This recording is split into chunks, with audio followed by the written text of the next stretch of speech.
Okay, I hereby open the City Council regular meeting dated April 4th, 2017. Would you please join me in the Pledge of Allegiance? I pledge allegiance to the flag of the United States of America and to the republic for which it stands, one nation, under God, indivisible, and with liberty and justice for all.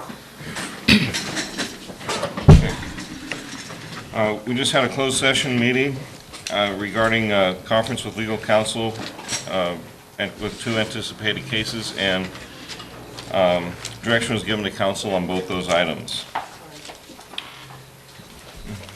And now, if we have an agenda subject to approval. Anybody wish to make any changes to the agenda in public or on the dais?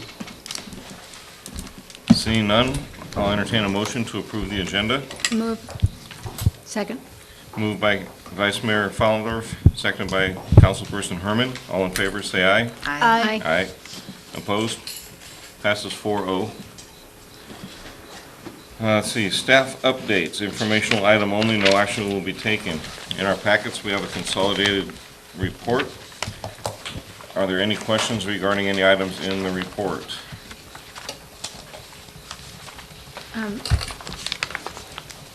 I was just wondering about a little bit more, I was just curious to have kind of a clarification with the ACLU. Is that part of, this is part of the staff report, right? With Chief Police Fordall. Chief Fordall? I had a question, We have a question? just a clarification. Good evening. Hi. I was just wondering, I noticed, it kind of took me back with the fist of power, people power. I thought that was the ACLU thing. But I'm asking about is with the ACLU and the whole thing about ICE and all that. And I was just wondering, are we don't have to worry about this fact that they're trying to get judicial warrants prior to detaining an individual? That's not something that affects us? Well, primarily, most of the issues that related to ICE occur when somebody's already in custody. Yeah, That's so- typically when they would be involved. And a lot of times, they're asking, sheriffs that run jails to detain people for longer than maybe what they legally can per the Constitution. So I would answer that in general terms. No, because we don't have. We don't have to Okay. worry about We don't it. have to worry about that. I was just wondering, because I'd heard about There this. may and- be some strange occasion that presents itself that, could present some circumstances that are different, but that's typically the way that Yeah. most of these things play out. Okay, that was what I was thinking, but I just wanted to be sure. And a lot of the conversation that we had in our meeting was based on that. That, I'm very clear that we don't run a jail. Yeah, Those are not a lot of the information in their handout, and even in our own policy covers a custody setting, which we don't have, so. yes. So we can avoid that problem, and probably won't affect us then. Okay, Correct, yeah. all right. So That's do all right. we report to ICE when we arrest somebody who's, We don't report to ICE, no. or provide the information to ICE, or? We make an arrest, they get booked into jail. ICE has access to the jail if they need to get information on somebody. They have more than, they're legally allowed to go in and do whatever research they need to do to make whatever determination they need to make regarding somebody's status. Okay. We're not a sanctuary city, are we? Not to my knowledge. Good. Thank you. All right, Okay, all right. thank you. Okay, any other questions on the staff report? None? Okay, we'll move on to council updates, and I'll start with Councilperson Matilde. I have no updates. I have one. So last Friday, I attended in Ontario the California League of Cities. I'm on the Environmental Quality Committee, so I attended the meeting down there. And the number one topic that came up was SB 235 that will be reaching the floor regarding the definition of stormwater under sewer water and the effects that if that happens, the mandate that will come down from the state for cities to start implementing that. And the biggest discussion was that then we won't be getting money from the state. It's pretty much the cities will have to figure out how to follow those mandates. And it was a big roundtable discussion, and it was not met to anyone's favor, so we will be revisiting it. And I think our next meeting's in June. Okay. And that's it. Councilperson Herman? Just went to ACPA this morning for a while and just participated in the business, Angels Camp Business Association, and, got some, get some very good information about things in the future. And they're thinking, talking over the transit and some of the, also some plans for the future activities. Okay. And let's see, I went to the museum. I went to listen to the lecture about the history of the Angels Camp Theater, and I thought that was really interesting. At our at the commission meeting, we learned that we were blessed by a large donor that's going to take care of a lot of the problems we have with our carriage house installation and the air conditioning and the deck and stairs off the back. So a lot of major issues we have just magically went away. It was wonderful. So the continued support of the museum it's nice to see. Okay, we're on to public comment, and this portion of the meeting is reserved for persons wishing to address council on items not on the agenda. And so state law prohibits the city council from acting upon any matters not listed on the agenda. If you'd like something listed on the agenda, let us know. Do I have anybody who wishes to make a public comment? Seeing none, I'll close public comment. Okay, now we're on to the consent agenda. The following consent agenda items are expected to be routine. They will be acted upon by the council at one time without discussion. Any council member, staff member, or interested person may request that any consent items be removed for discussion. The first item is the approval of the minutes from the last meeting on March 21st, and the second item is to adopt resolution number 17-15. It's a resolution approving the temporary closure of Monteverde Street and Perry Way. Is there anybody who'd like to remove either of those items for discussion? Seeing none, I'll entertain a motion to approve the consent agenda as presented. All motion. Second. Okay, moved by Councilperson Matilde, second by Councilperson Herman. All in favor, say aye. Aye. Any opposed? Passes 4-0. Now for the regular agenda, item number 1 is a public hearing, unmet transit needs. Amber Collins, COG Transportation Planner. Hi, Amber. Good evening, Council. My name is Amber Collins. I'm with the Calaveras Council of Governments. I'd like to thank you for providing us this forum this evening. I'll just do a really brief overview of the unmet transit needs process and then leave it to you to open the public hearing. As the Regional Transportation Planning Agency for Calaveras County, the COG is required to administer the Transportation Development Act, or TDA, and the TDA provides two main funding sources for public transportation: the Local Transportation Fund, which is derived from 0.25% of the statewide sales tax returned to the county in which it's collected, and then also the State Transit Assistance, which is derived from the sales tax on diesel fuel. So each year, the TDA requires us to do unmet transit needs public hearings in the county, and we typically do two, one in Angels Camp and one in San Andreas. And this is the first one this evening, and then we'll have one tomorrow evening at the COG board meeting at 5:30.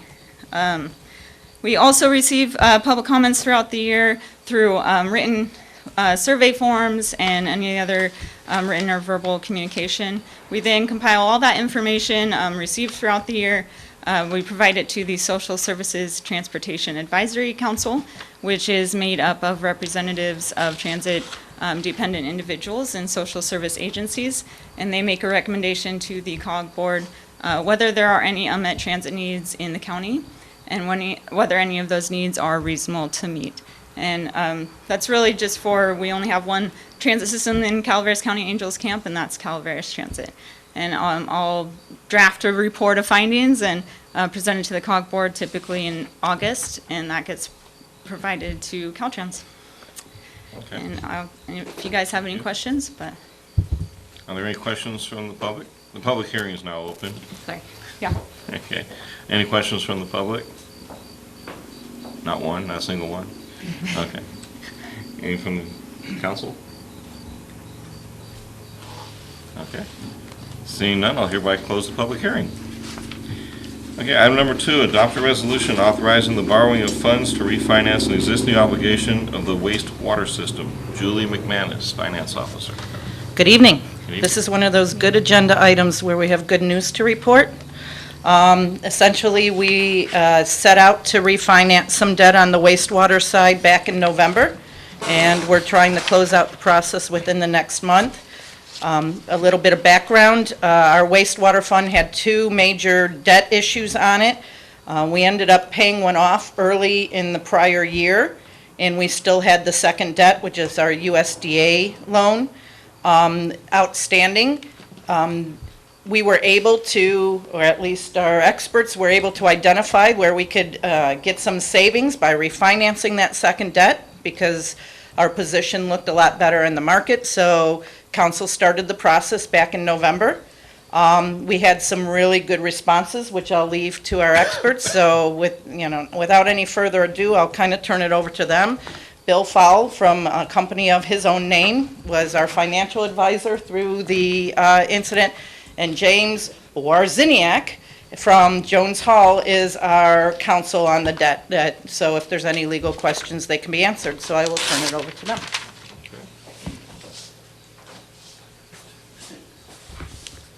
Okay, Mr. Mayor, members of the City Council, we appreciate the chance to be of service to you.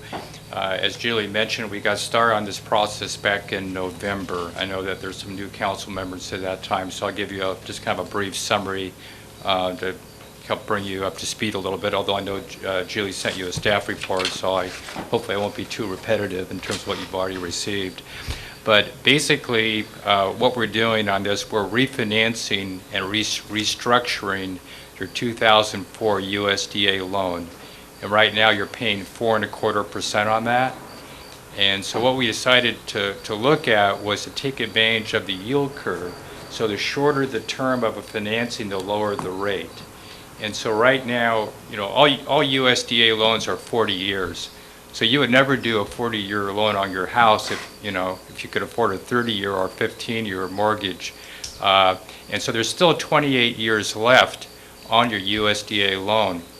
So what we proposed to the city was that we shorten that maturity to approximately 15 years. And the magic point about the 15 years is that there's a lot of lenders that will go out with a fixed rate up to 15 years, but fewer that will go out beyond 15 years with a fixed rate, maybe out to 20 years. So you really get the biggest bang for your buck and get the most action and interest from lenders if we could keep the loan to 15 years or less. And some of the lenders, I don't mean to get too technical here, but they look at what they call average life. And that means how long it takes to pay off half the principal of the loan. And the average life on this loan at a 15-year term was about 8 years. So we had a lot of interest from lenders because of the average life, and also some look at more the term. So that worked out really well. So since November, and in between holidays and family activities that we all have over the holidays, we worked with Julie, and she did a great job, gave us a lot of the information that we needed for the request for terms and bid forms that were sent out to the various lenders. And real quickly, my role is the financial advisor, so I oversee the whole financing. I helped convene the financing team, put that together. Obviously the city hired everyone. And so I kind of oversee everything.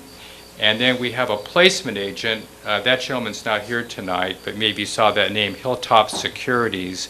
And so they actually put together the request for terms. Julie and I also had feedback into that, kind of a team effort, and sent out the bid form. And they do a lot of this type of work. And it's actually required by the securities law that we have a placement agent, and they run all the numbers. So it was really kind of a joint effort.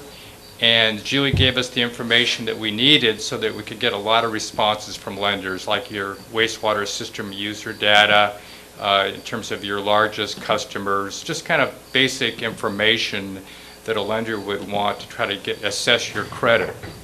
And so anyway, so Julie did that. And so we got that all wrapped up pretty much toward the end of February, first part of March. And so then on the middle of March, we sent out the bids. And they sent out bids to 25 lenders throughout the country, primarily those located in the West, who specialize in doing tax-exempt loans. And we got like 8 responses, which was really great. And I think that Julie sent you this spreadsheet. I don't know if you saw that, but I was actually, I was surprised how good they were, okay? So it was a good surprise. And without going into a lot of detail, we kind of focused on the first 3 bids at the top of that page, one from Pinnacle Public Finance, BB&T, and Opus Bank. And by far, in our opinion, the cleanest, simplest, best bid was from Pinnacle Public Funding. They had the lowest rate at 2.73%, and they would hold that firm through our estimated closing date of May 4th. Some of the other bids that we had, if we looked at that, you see the word spot. That basically is a floating rate. So that rate's going to float maybe until 2 weeks before closing. Right. And we don't really like that. We don't really like to recommend that to our municipal clients because it's kind of a bet on interest rates. I mean, who knows where rates are going? So fortunately, the Pinnacle Public Finance bid was so favorable that we didn't have to try to evaluate a floating rate bid versus a fixed rate bid. I was telling Julie and also our bond counsel, I'll introduce him later on, James Borzeniak, that I was doing a similar financing for the Weaverville Community Services District, where the difference between a floating rate and the fixed rate was like 50 basis points. So it was like a big deal. So we took the floating rate in that case and we came out fine. But in terms of your deals, we got 8 bids, and you can see the wide variety in the rates. Pinnacle Public Finance was 2.73, and we had one bid, and these are all reputable lenders from Western Alliance at 3.79. So you can see that the city was very well served in the public by us putting this out to bid, to get the very best rate and terms for the city, which is kind of our mutual responsibility, right? That's what we're here, to get the best rate for the public and our clients. So in any event, we were thrilled about that, and right now, the difference between 2.73 and 4.25%, what you're paying, is like basically 1.52%. So that adds up to a lot of savings on $4 million of debt. And so we were thrilled about that. And just to give you kind of a sense, the net present value savings is how finance professionals evaluate whether a refinance should be done or not. Okay, it's an industry standard that we need to adhere to. And generally, you want to have at least 3%. Some people say closer to 5%, okay? But here, because you're accelerating the payoff of the debt, your net present value savings are like 18%. I mean, it's like off the charts. It's wonderful. And then your net cash flow savings, by virtue of paying it off early, are like $1.8 million. So that also is a very, very favorable number. So so this is not a marginal refinancing and restructuring by any stretch of the imagination. It's a very in the money, it's a very attractive, compelling proposal that our lenders have presented, especially the Pinnacle Public Finance. And the thing that's interesting is that I've been in this business, since 1985. I'm dating myself a little bit. Hopefully I look younger than I actually am. I am taking Social Security, I'll mention that.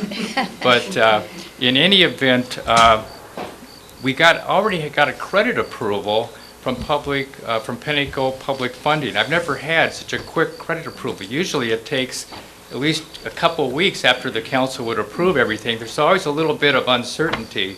But the gentleman who apparently is a veteran guy, Blaine Swain, who represents Pinnacle, he looked at that and he said, I think it's a great credit, just consider it approved. We may have to get him a few more housekeeping chores, and Julie's great in terms of responding. So I just felt that was a great way for me to spend my weekend. He goes, have a nice weekend. And I did, because it was kind of like, wow, that's really locked up. So in any event, so that's kind of, my presentation summary. I hope I'm not repeating what Julie said too much.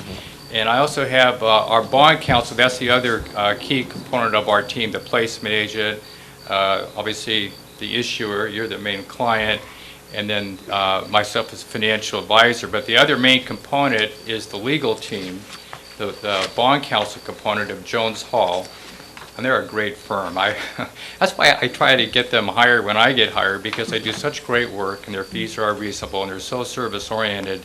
And so I just think the world of them. And in any event, James is here. He can talk about the resolution before you and also the loan agreement. So I'll sit back. And I'll also be happy to answer any questions now or, sometime during the course of your deliberation. I just got a quick question. Yeah. Were the loan costs on all these different options similar? I don't see any cost information Yeah, in well, there. we submitted the cost, but all the savings take into account the cost of issuance. And so the city really isn't out of pocket any, but the total cost of issuance is approximately $125,000, and that's for everybody's fees. All those fees are contingent upon a successful closing. So if some reason we didn't close, although we believe we will, then the city really isn't out any money, although I might be reimbursed for my travel expenses. But anyway, so that's really, and that's generally how we work. We usually work on a contingent basis, and all the fees and costs have been disclosed in professional service agreements, fully disclosed, that the city council approved back in November. And are those costs rolled into the loan? Yes, sir. Yes. So, anyway, that's really, I'm with the clients like it, but, I don't really want to pursue a financing, and then for some reason rates go up and it doesn't work, that the client's out of pocket. It's not good. So we always work on a contingent basis. Sometimes it gets a little sketchy, because it's, working self-employed. Sometimes, you don't always get a paycheck like you hope, but it's better for the client because then they're not out of pocket. So that's how we work. So in any event, I'll let James talk about that. Thanks. Nice to be with you, council members. James Rosiniak at Jones Hall. As Bill and Julie mentioned, Jones Hall, we're representing the city as bond counsel. We prepared the resolution before you tonight, which approves the refinancing transaction, approves entrance into a loan agreement with Pinnacle Public Finance, which is our winning bidder.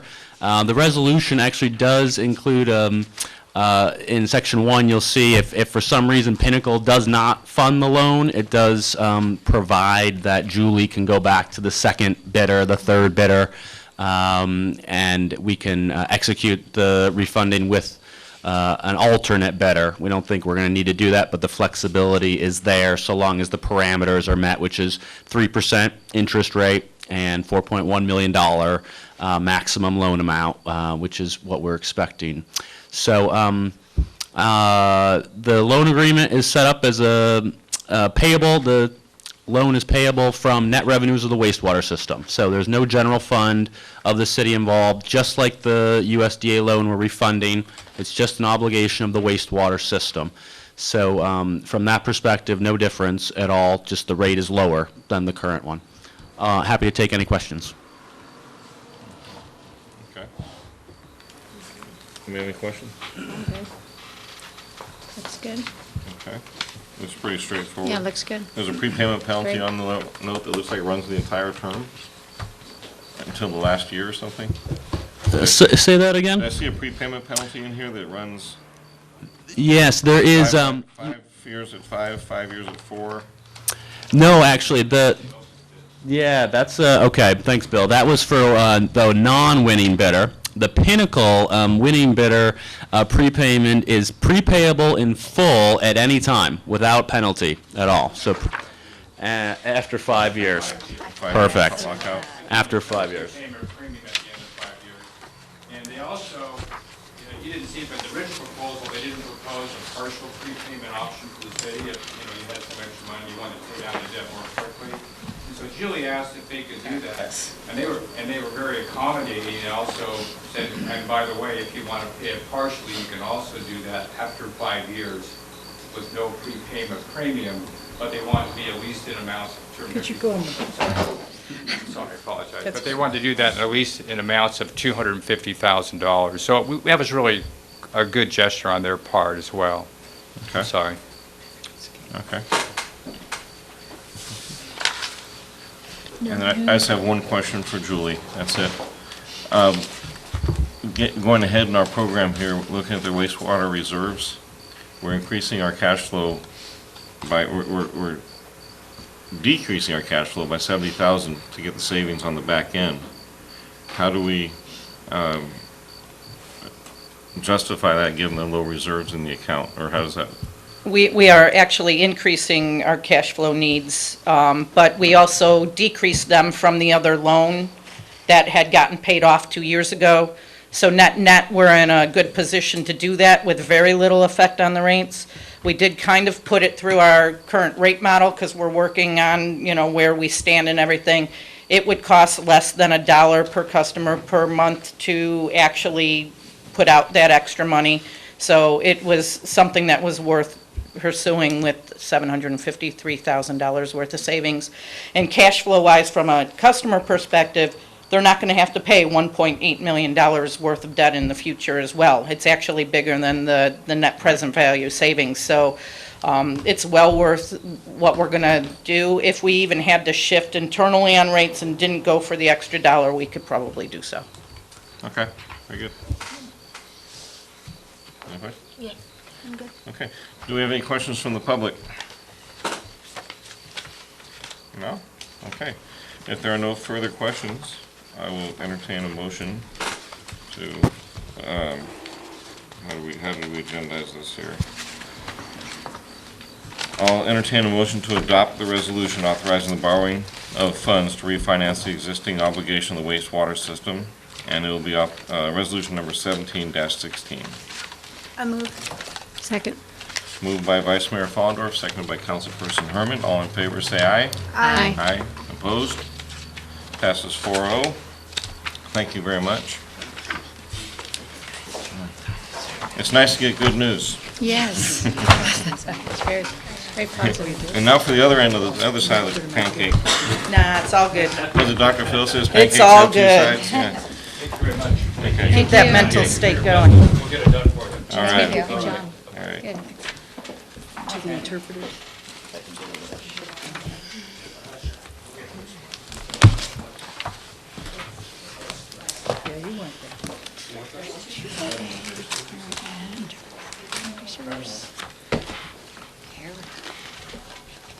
Oh, it's already shining? Okay, so now we have a fund reserve presentation. Basically letting us know how much money we have in the bank and That's what how we're long it's doing. gonna stay there. There's not two pieces. But they're the same thing. Okay, guys, need help. Don't know how to shine it. Oh, look at you.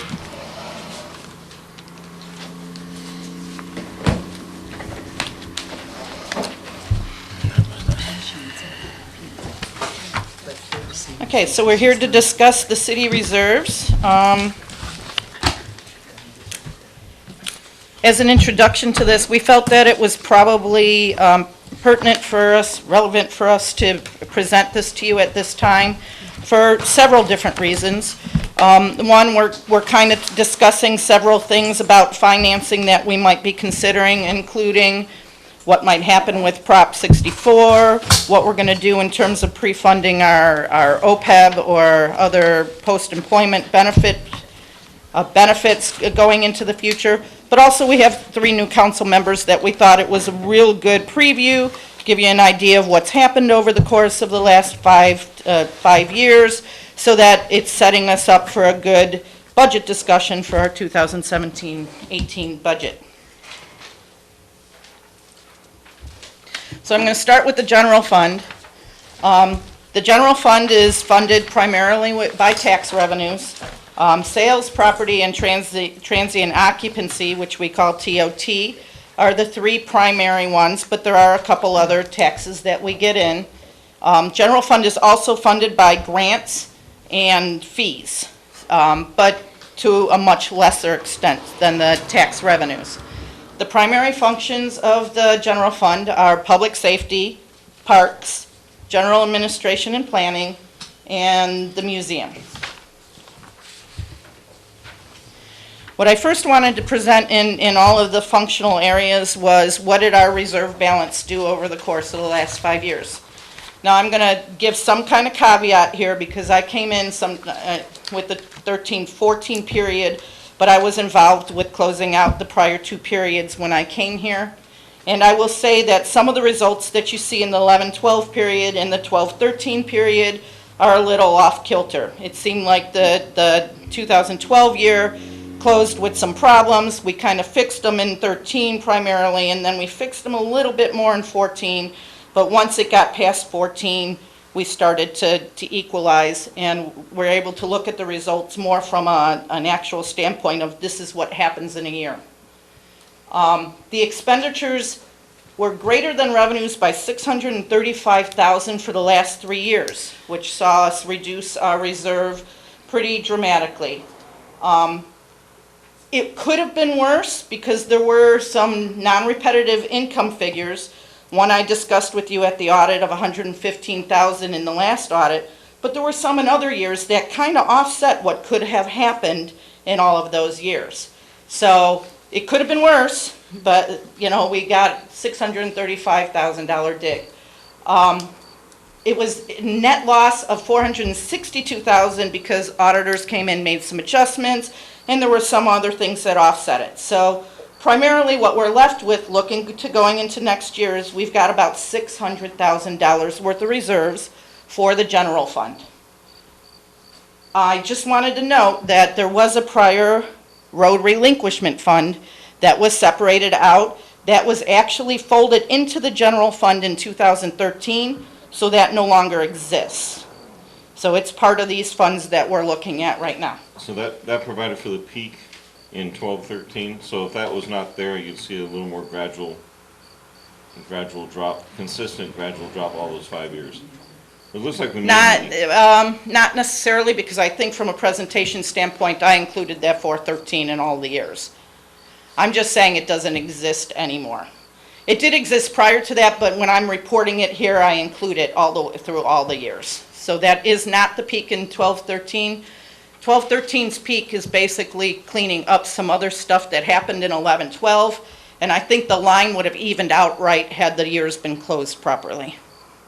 And had we not received the relinquishment funds, we'd be down to $150,000. Absolutely, that's what you're saying. Okay, so that's in there, okay. So now we're looking at the perspective of how much did we spend over what we collected, or how much did we collect over what we spent in any given year. And basically, the average deficit in the last 3 years was about $250,000 if you exclude that non-repetitive income of $115,000 that came in last year. So basically, we've been spending $250,000 more than we have been collecting. This picture is only for operations and maintenance. I factored out the audit adjustments. Sometimes the audit adjustments throw off what we're looking at, so I didn't want them to be incorporated into this view. We've had limited capital project spending on the general fund side. There was $15,000 for roads in 2016 and $29,000 for the roof at the museum. That's all that's incorporated in there. There wasn't a lot of capital spending in any of these years from a general fund perspective. So we haven't done a lot of keeping up on our facilities or anything. Now this is the revenue trend look. Again, I'm calling revenues on this, in this aspect, the tax revenue. Tax revenue in 2015-16 included a $70,000 triple flip. So triple flip catch-up, which was basically they were closing it out. So we got, again, what I would call one-time monies in 2015-16 of $70,000 that will not repeat itself. So if you look at the sales tax line, it's kind of up in the middle period there, and it's come down again because of that one-time income.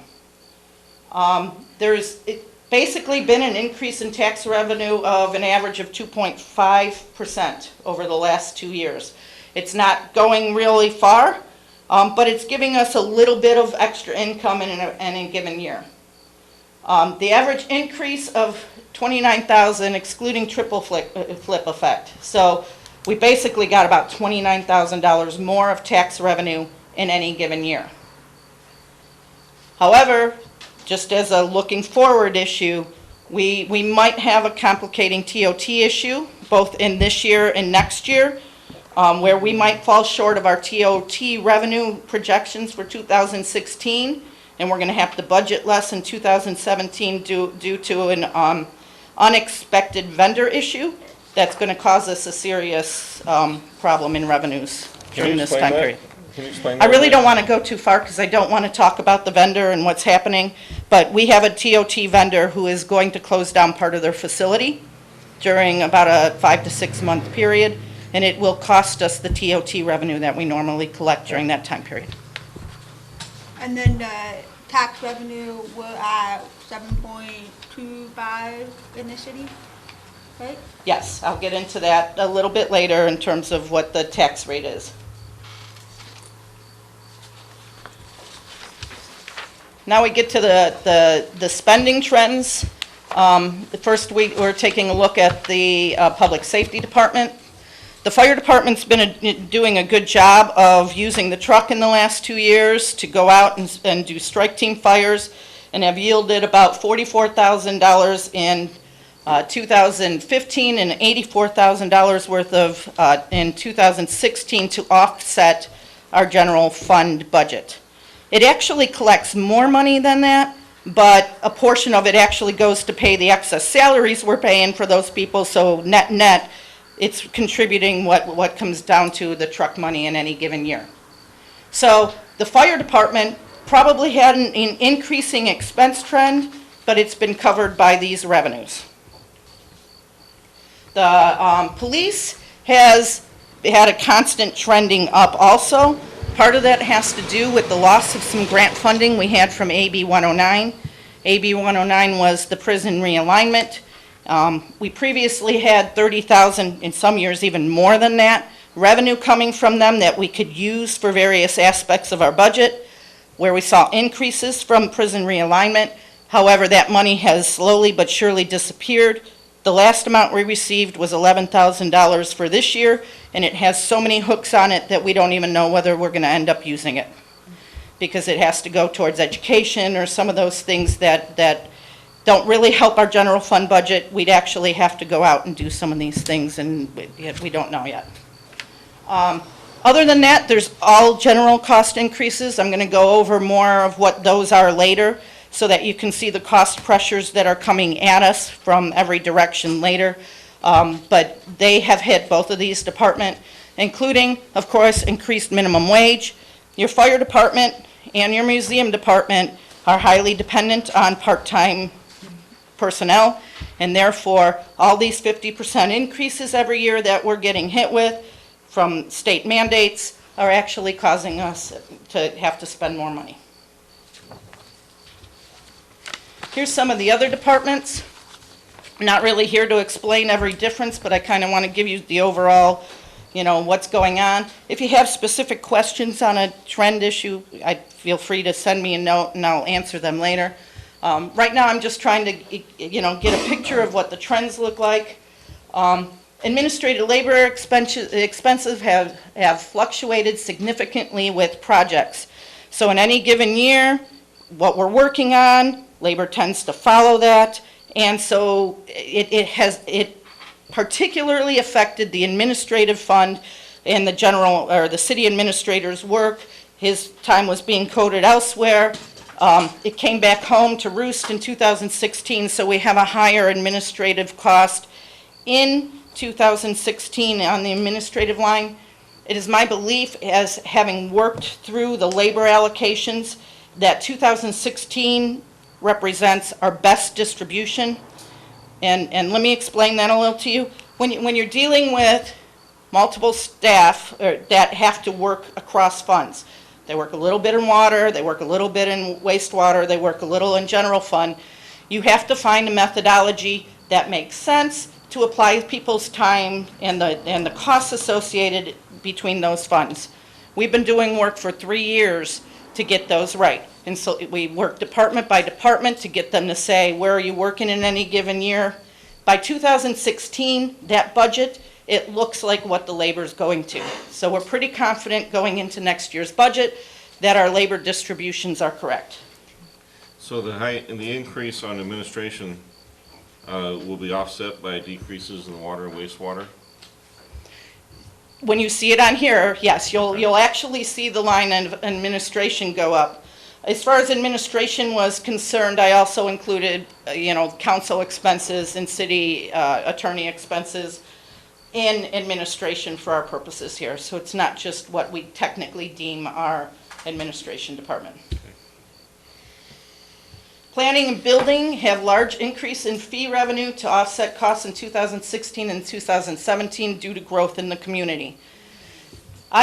This is, fortunate, and any city experiences that, your planning and building department really thrives in periods of growth. They have lots of work to do. We usually have somebody paying for their time. When there's no growth, it usually falls on the general fund to pay for it.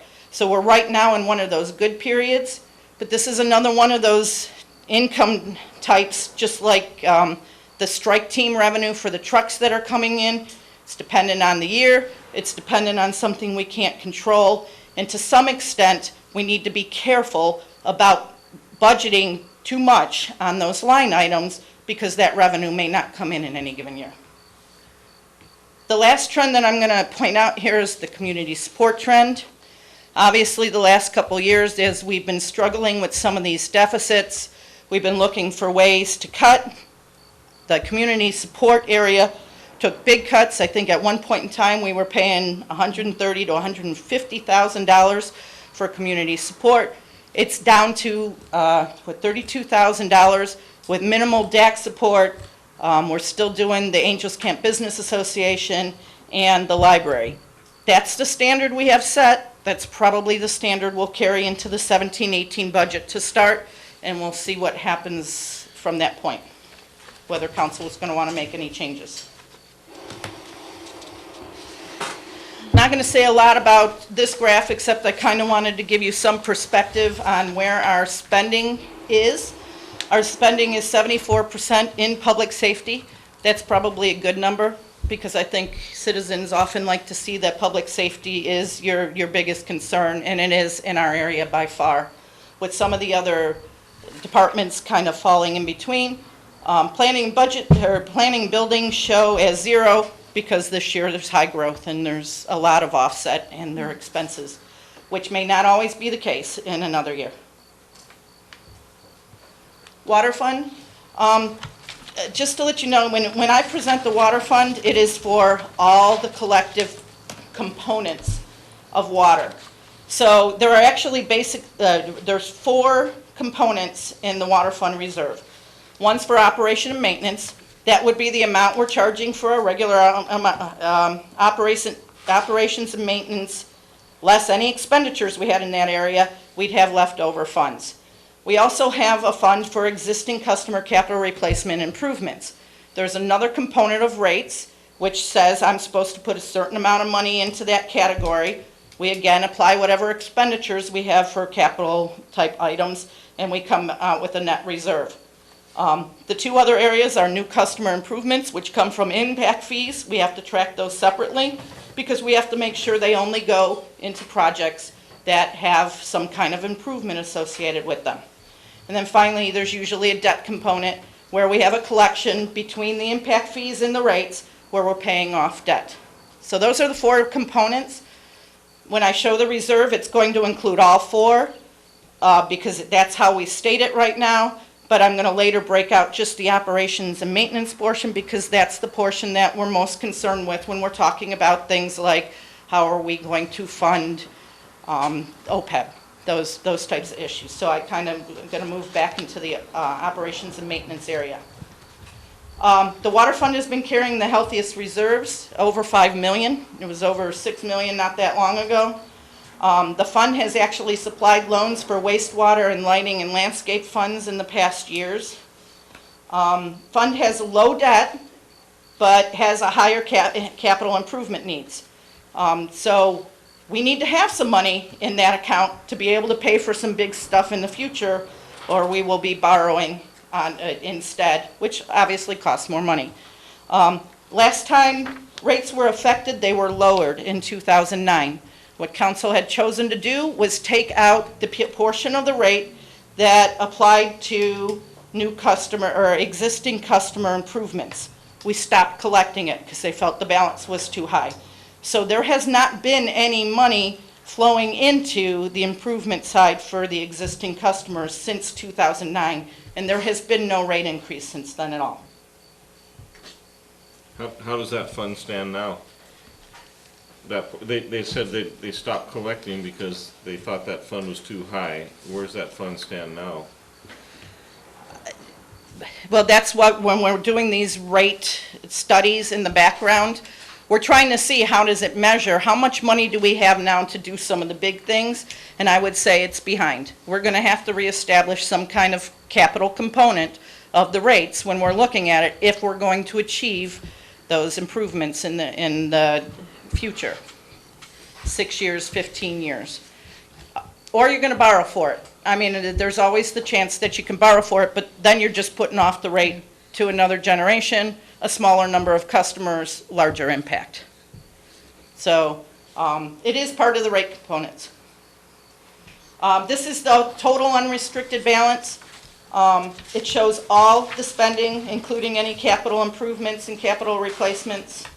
There's been a total loss in reserves of $1.3 million over 3 years. The reserve loss in this perspective also includes auditor adjustments, mostly for OPEB and PERS.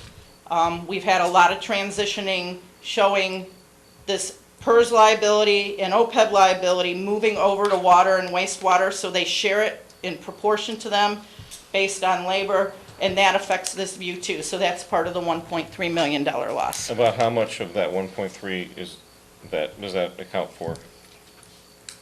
I Ballpark. hate answering off the top of my head because I'll probably answer wrong like I did the last time. So I want to say in the $600,000 range. Almost half, probably, Yeah. somewhere in there? Not quite, yeah, about half. Okay. So this is now our look at surplus spending or deficit spending. That's how much did we spend versus how much did we bring in rates. The total line includes the auditor adjustment and capital spending, so you see some wild fluctuations. And of course, in 2015-16, that's when we did our major allocation of OPEB, the OPEB liability and the pension liabilities, and we got that right. So you see that huge dip. But the little red line is just the operation and maintenance portion, which again, I'm more focused on in terms of how are we getting by on a day-to-day basis. The O&M budget or line included subsidies for UWPA of $129,000 in 2016 and $209,000 in 2017. Why is that important? They're a secondary reason. In addition to the OPEB and pension issues, they're a secondary reason our reserves on the water side have gone down. And I'll get a little bit more into UPA in a moment as well to kind of tell you what the effect is there. Operation and maintenance had deficit spending in 2016 of $60,000 and 2017 of $147,000 when you even take out the UWPA portion. So even without paying the UWPA things that we've been paying, we've been running at a deficit on the O&M side in our water fund. The 147, do you know approximately what percentage of revenues that is? I do not off the top of my head. Okay. Susan, can you write down these questions for me? I can answer them after the fact. I can answer them in my next management report too, so they get back out to everybody. So how do the revenue versus expense lines look related to water? You can see that the revenue line has been going down. Not very much, but it's been going down. This is the result of the fact that there was very low growth up until now.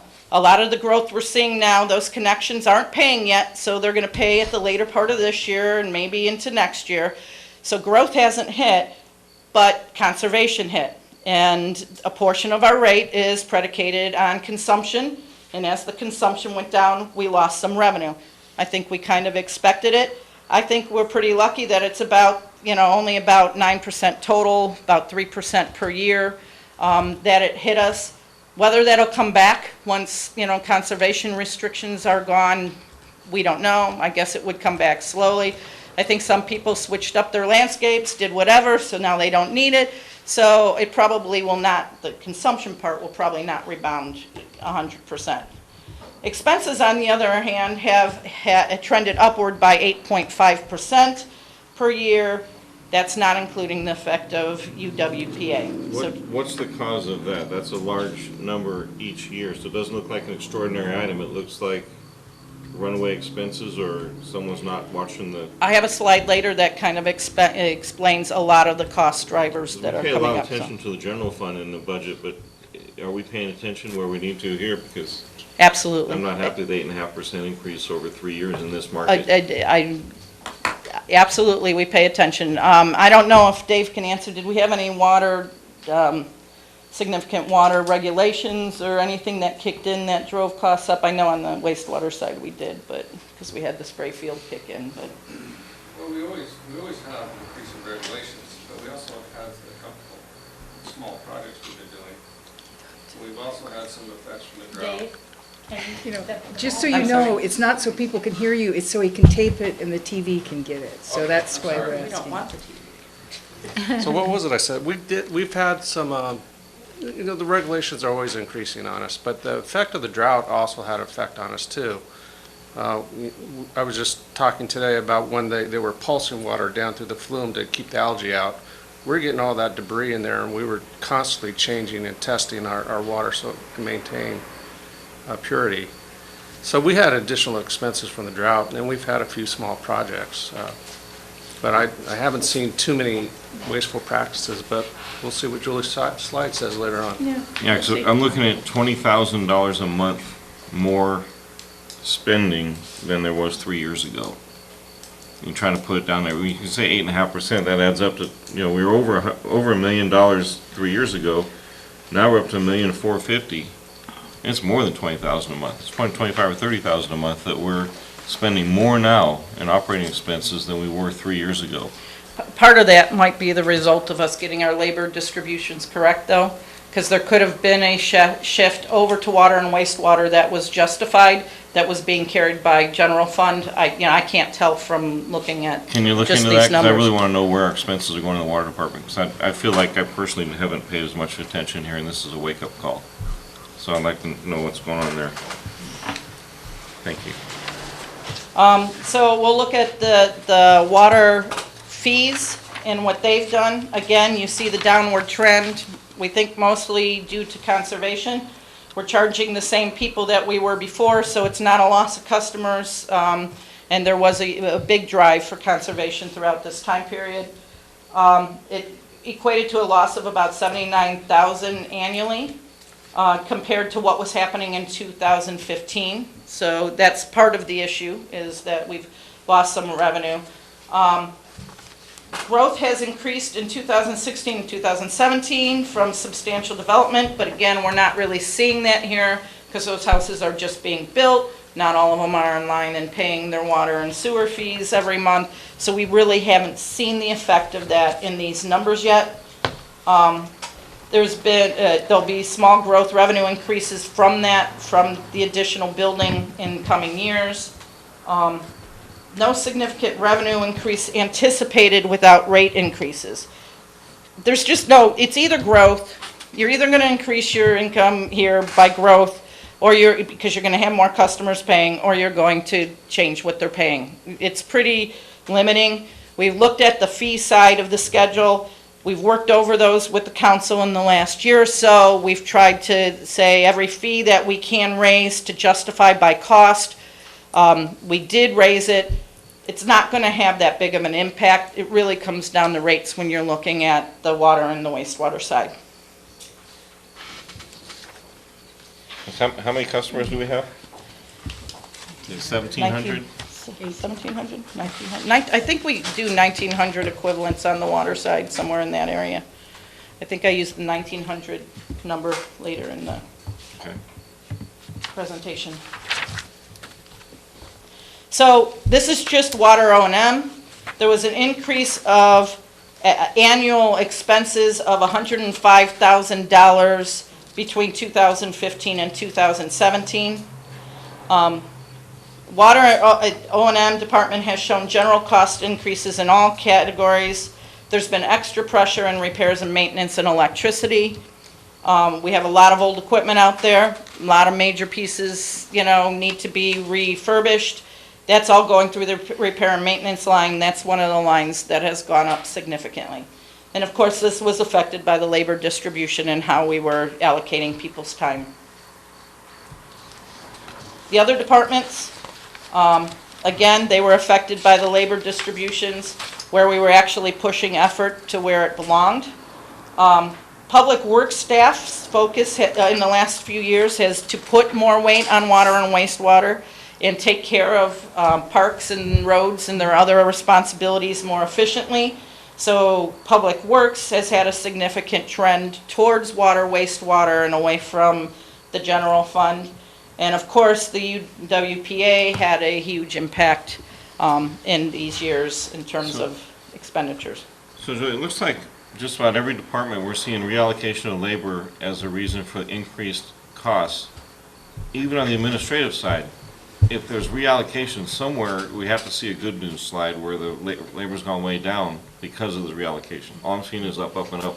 Administrative, water, and wastewater. Now, when I get to that cost slide, it'll show you all the personnel cost drivers that are causing us problems. So it might help if we get to that Okay. slide later on. Okay. And then, back to the slide before that, in extra, repairs and maintenance and so forth, are those one-time fees or one-time payments, or are these reoccurring costs that they have to do every single year? Not on any given piece of equipment. I mean, we would be suggesting the purchase of a new piece of equipment. Just trucks needing to be refurbished, just older, the bigger stuff. The bucket truck on the general fund side had major realignment costs in that associated with it. So this is just some of your aging equipment that's sitting out there that, needs to be refurbished and needs to be maintained. And the older it gets, the more it costs. So UWPA impact on the water fund, just for a little refresher on UWPA, they hold the water rights for the city water systems, and they manage the flume conveyance system for us. UWPA has been under pressure on their own expenditures lately because the electricity prices dropped, and also they've been dealing with the drought and less water to generate the electricity. So that's what's kind of brought on the $129,000 needing to go to them, and then the $209,000 in 2016. They have also used most of the reserves in the last 3 years to try to not put the impact on us, so they're sitting on very low reserves right now. The city currently collects $1 a month per water rate for UWPA. For a very long time, they didn't ask us for a lot of money. But those reserves have gone away with them asking for money in the last 3 years, and the $22,000 that we collect from it has been pretty short of what they have needed. UWPA is working on putting in some REMAT contracts, which will generate more revenue. We're hoping that our forecast into next year, the following year, can bring those amounts down so they're not continuing to deplete our reserves. It looks like they're doing a good job at it, so we're very hopeful on that line item. We still anticipate additional pressure on the city's rates for them. They've got lots of maintenance to do on their system, and they have a license that they have, a FERC license that they have to get reapproved, and those may put pressure on us, and we may never be back to the days that we're not paying for UWPA. Breakdown on this side. Treatment's about 32%, UWPA has been about 16%. This is just the 16-17 budget. Distribution has 23, so you get the general idea of where the expenditures are going on the water side. Can you, for the rest of the council, explain what a FERC license is? Or so they know what we're talking about, or got an idea? That's the Federal Energy? Dave, can you read it? Federal Energy Regulation Commission. They give the system permission to actually run electricity and be on the grid, is what I think they actually do. Right, you have to be licensed to run the power plants. And that license, to renew the license, you're talking about, $1.5 million, $2 million bucks. It's a $2 million. it's a big dollar amount. And there's very little reserve set aside for that, and it comes up 2033, I think. Yeah, it's coming up pretty soon. So when you start soon, putting yeah. away big money. And we pay half of that. The Right. other, UPUD pays the other half, so we'll be watching that. Hopefully, some of the income that they're getting from the new REMAC contracts will offset even part of that, but we're not entirely sure what they need at this stage of the game. So we're watching them very closely and incorporating some kind of look into it in the rate studies that we're generating right now. Wastewater fund, again, has the same relative components as part of its reserve, the operations and maintenance, the existing customer capital replacement and improvements, new customer improvements and debt. But in this fund, we have a higher debt because we had a lot of work done on it in the mid-2000s. So as we just discussed, we refinance a part of that debt, and they have a little less need for immediate infrastructure changes. They are carrying a pretty low net revenue balance at $332,000 for a system of that size. That's probably lower than we would want it to be. And the rates on this one have not changed since 2008, 2009, but council did not reduce the sewer fee at the same time they did the water fee because they were not in the same position of looking like they were collecting up too much money. And these reserves will be, the 332 will be affected by 70,000 a year based on the refinancing we just did. It will be dropped. We'll lose the reserves because we're spending more money over the next 15 years to save than the last 13. About 70,000 to hit. The It's refinance not is- necessarily from the refinance because, again, the refinance, we were paying about $300,000 on the 2001 bond issue, and we stopped paying that. And now instead, we're paying an extra $70,000 on the USDA refinance, plus we're paying down our own internal loan.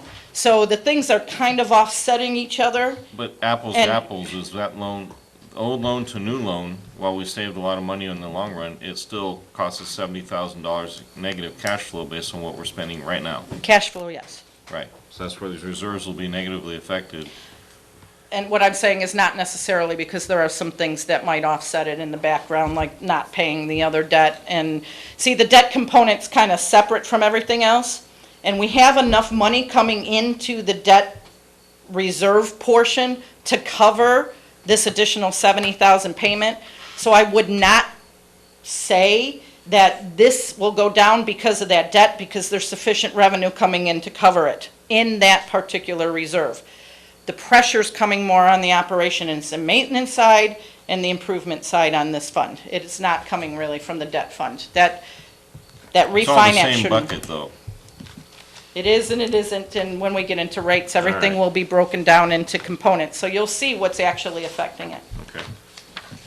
This is the nerdy finance brain. We put things into buckets. Okay, so the unrestricted fund balance, impact from all spending, including capital improvements and capital replacements, so it's the whole picture. The total loss of reserves is $775,000 over the past 3 years. We did have some major spending on spray field improvements during this time period, so that's part of the loss of revenues here. The reserve loss includes auditor adjustments and OPEB, so again, part of that is going to be actually OPEB auditor adjustments, putting the liability on our books. I am going to attempt, sorry. You can finish that sentence, but I have a question. Okay. I am going to attempt to restate our reserves at some point in time, so it's not impacted by auditor adjustments for things we're not paying. Just didn't have time to do so for this presentation, so we'll get to that mode where I'm not always saying an auditor adjustment affected us. So related to auditor adjustment, is that gonna, and that's what we're talking about, it's gonna increase over the next couple years, right? Is this OPEB? Or We is this should- what you're applying No, to it's from the last? That That's one? different. But it's still OPEB. Oh, OPEB will affect it the way I'm stating it now. What I'm saying is that when I change this, I'm going to change the reserve to be more of a quick cash view instead of what does our fund balance look like. And if we're looking at the quick cash view, what we're basically looking at is what are our cash and receivables and things we're going to collect pretty quickly in the short term versus what are our liabilities that we have to pay quickly, mostly our accounts payable. And when I put it there, OPEB won't matter anymore because the OPEB adjustments are all happening in the long-term debt category where we're saying, we're going to have to pay this someday, but it's way out in the future. So right now, yes, this view, the reserve we're looking at is being hit by the OPEB adjustments. But what I want to do by the time we get to budget is switch those up so that we're only looking at the quick cash view and then we get those fluctuations out of the scenario.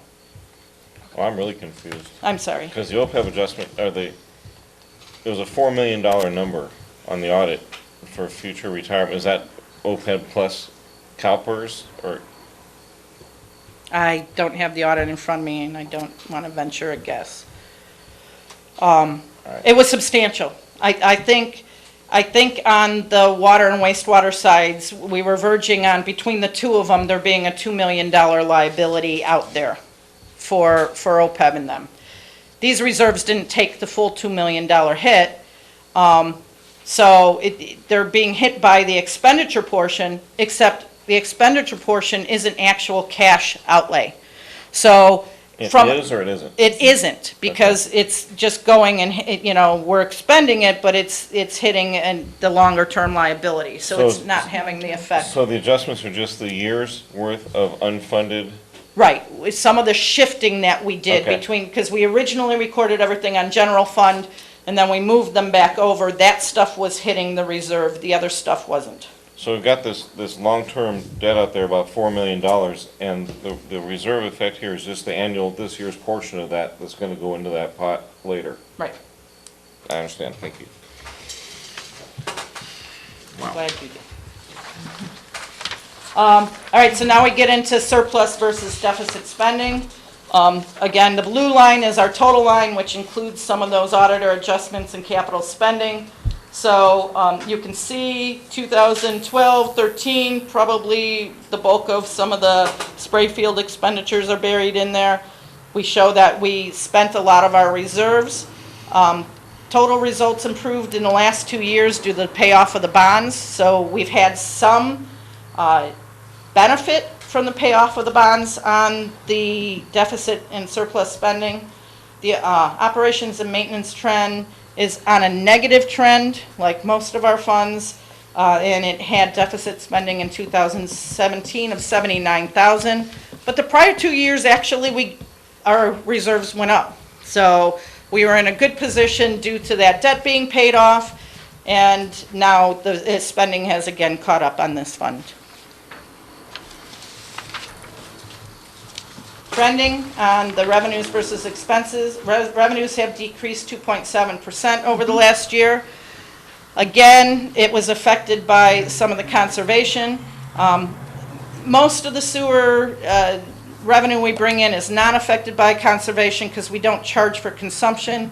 But our industrial customers, who tend to use a lot, they get reset every year based on their consumption from the prior year, so they were affected. So we saw some loss of revenues on this side. Expenditures have increased by 18% over the last 3 years. I would say in this fund, we've had a significant amount associated with the spray field. They have major expenses on the UV bulbs. They, are dealing with their spray field and everything. So there has been some non-labor things that have impacted this fund. As long as Dave's not saying no, we're good. So if we break down the expense now, here's the monthly wastewater O&M. You can see that we spent more in 14-15. It's kind of gone down since then. You were asking where some of your labor distributions showed a negative. Probably we were charging too much on the wastewater side, and that shifted back out of there. Lost some revenue due to conservation in relation to industrial accounts. $30,000 in revenue for Greenhorn Creek. Oh, this is the revenue side. $30,000 in revenue for Greenhorn Creek moved from the wastewater fund to the general fund in 2017. So as part of the effort to pay attention to the general fund loss of revenue, we shifted Greenhorn Creek, I think those are raw water charges that we're making. Is it raw, tertiary? Tertiary. It's their tertiary water. Well, it's a combination, actually. It's a fee for both the raw water and the tertiary water pool, and that was shifted back to the general fund, so now the sewer fund does not take benefit of that $30,000. Again, growth from the last 2 years are not yet really realized in these, so we're expecting some increase in revenues from growth. But again, we're not expecting any significant increase in revenues without future rate increases on this side. Now we're looking at the O&M expense.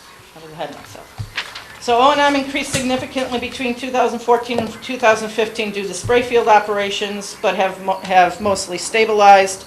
Operations impacted 24. Is that a typo? Because it looks like they increased from 15 to 16, and then we don't know if they've stabilized. Is that, am I seeing that graph right?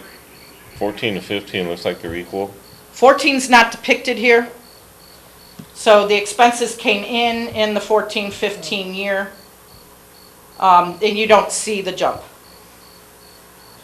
When I refer to a year, I'm referring to the second half of the number. So, so 2015's here, 2014's not here. But when I'm saying it's stabilized, you can see 14-15, 15-16, pretty much we're at the same level.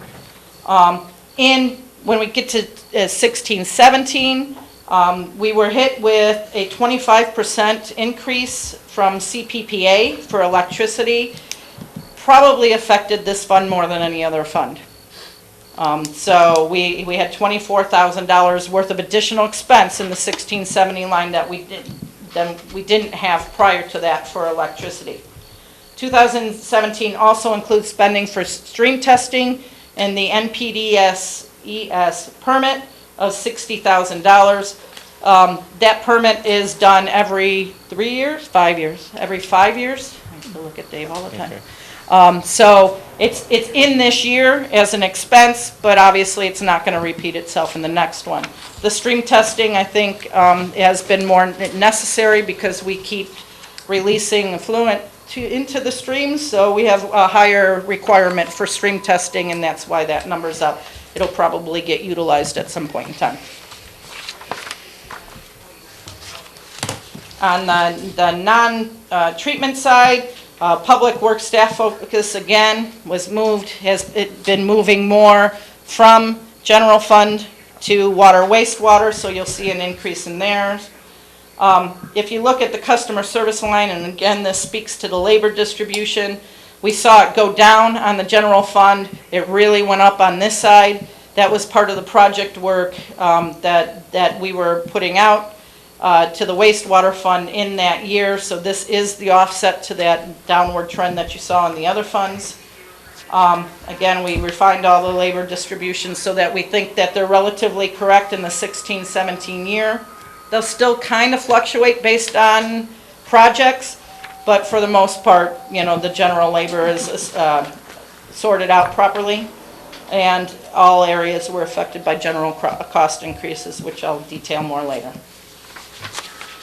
On this side, 57% is going towards treatment, 16% to collection, and customer services at 19%, and admin is coming in at 19%. Going over the road fund reserves a little bit, all I'm presenting here is the road funds that we have that are generated from taxes. Those are kind of used for general road projects. I will mention some of the grant projects that we did, but they're not coming out of these funds primarily. They're coming from grants from an outside source. So the two types of taxes that we generate for roads are gas taxes and TOT. The reserves in these accounts have deteriorated to zero over the last 3 years.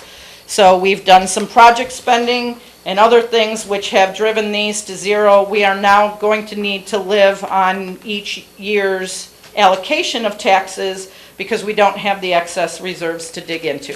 Which projects caused most of that expense? Because we just went back and showed how we had hardly any road projects in the last 3 years. I'll get to that in the next slide. I think it answers your question.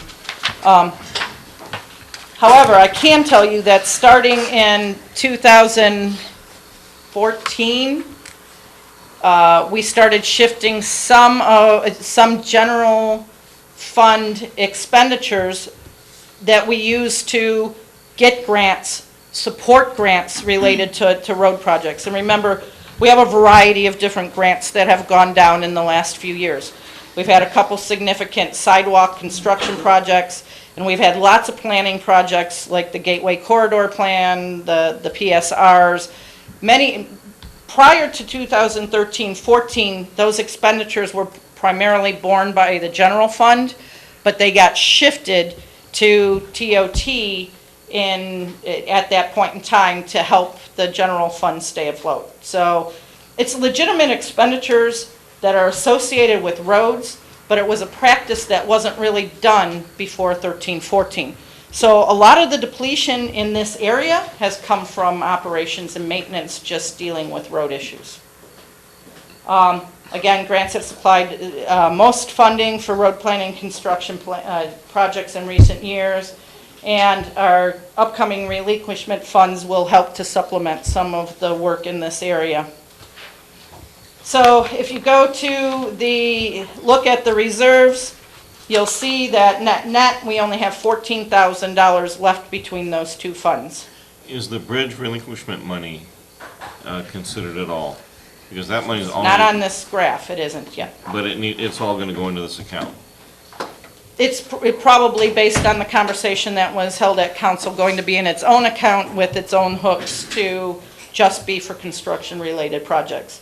I don't think it'll be dumped into these general accounts where we have some O&M playing into it. So Okay. at least that would be my recommendation. Right. Okay. Coming up to keep control over those funds. You, of course, as a council, if you think you need it for those other things, can flush it in with these and use it for any road-related purpose. But that's totally your purview when those relinquishment funds come in. Now, with SB1 and AB1, how would that help this if it passes? That would then be added to this as an additional amount that you guys can use for road-related projects. That really is, between the relinquishment funds in the next few years that we're getting, using those for some of the road work is going to help. But the $132,000 a year that came in would substantially increase what we could do construction project-wise, as long as we're maintaining our level of effort that on whatever year that they predicated on, because those funds, I believe, are predicated on additional work effort over the level we've been doing. So, for instance, this year we're saying we're doing a $100,000 project. If they give us that 132 in the future, I think we have to actually do $232,000 worth of projects to realize that. I believe I read that there's a maintenance of effort on that money. So we need to kind of even be careful about that, because whatever year they're basing it on, and I don't remember. Do you remember, Dave? 2013? Well, we might be safe, because I don't think we did a whole We lot in didn't do your roads right, 2013. okay. And if our basis was zero, then maybe the whole 132 can just go to improvement projects, but I'd have to look that up. And then how do LTF funds, LTF funds? LTF? Yeah. How did that factor into this too? I don't have them here just because of tax funds, but they are also being used for road-related projects. Okay. I believe there was 32,000 the last time I looked. Now I'm looking at the other date. I'll keep talking so you don't have to. All right, so average deficit spending has been about $60,000 a year, but it's not really in a nice linear line. It changes every year. This only represents the spending of tax dollars. Of course, we've had significant grant-funded road projects, both on the planning and sidewalk construction side over this same time period. But the last significant tax-funded improvement to roads was completed in 2012. So that's the last time TOT reserves were used for a significant rehabilitation project.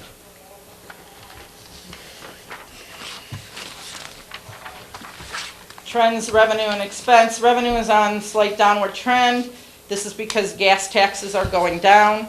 This is one of the reasons that the state is probably putting SB1 and AB1 out there, as they've seen people conserving gas. They're pushing for more gas conservation vehicles. They've seen less tax revenue and they're trying to replace it. So our gas tax funds are going down. They're 2.5% lower than they were in 2015. SB1 and AB1 are meant to counteract this effect and would provide the $132,000 a year to us. So that you can see where these are being spent. The gas tax money is mostly spent on lighting, the street lighting, and public works times dealing with roads. They've maintained relatively steady with some shifts. Again, like I said, on the public works side, they started to shift to the water and wastewater side and tried to do their road work and park work more efficiently, so there's less impact here from public works. I was curious, are our streetlights, we use CPPA power for their streetlights? I'm just curious. No, PG&E. I have to look at it. Okay, let's look into that.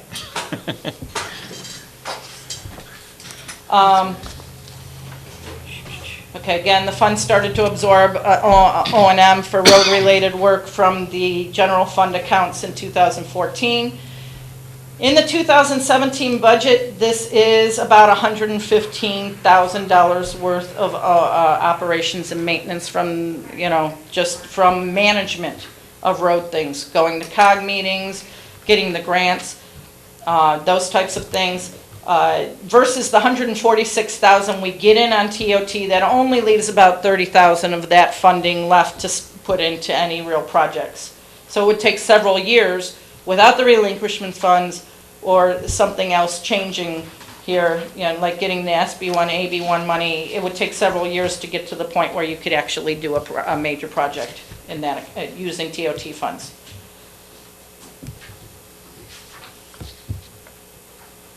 The 2017 budget does contain two projects.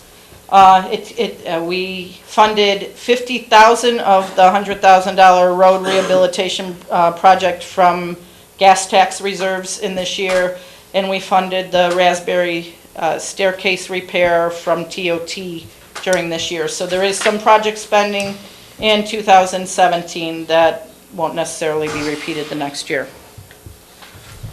I'm sorry, this is so long. Bear with me, we'll round it out. The CDBG reserves, that's the only other significant reserve that we had out there. There are actually two different components to the CDBG reserves. 5 years ago, we had reuse funds of $183,000, which had some hooks on it from CDBG and can only be used for certain things.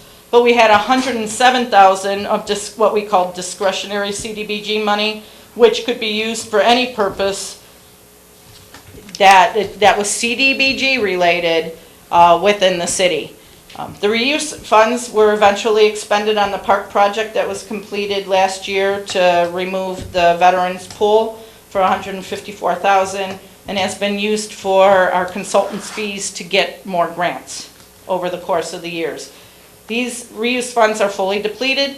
That is by design. CDBG wanted them gone before we got any more grant money, so we spent them on the project. The discretionary funds were utilized by staff operations and maintenance, again, starting in 2014. So any staff who was working on a CDBG-related project was coding their time here, which did not happen prior to 2014. Discretionary funds have only $20,000 left in it now. Theoretically, it takes about $5,000 a year to have our CDBG consultant to go out and get more money. Probably would be wise to use that money and save it for the next 4 grant cycles, because we've been pretty successful in getting grant funds through that vehicle. But the $10,000 worth of staff on average that's been charged that is going to need to move back to the general fund.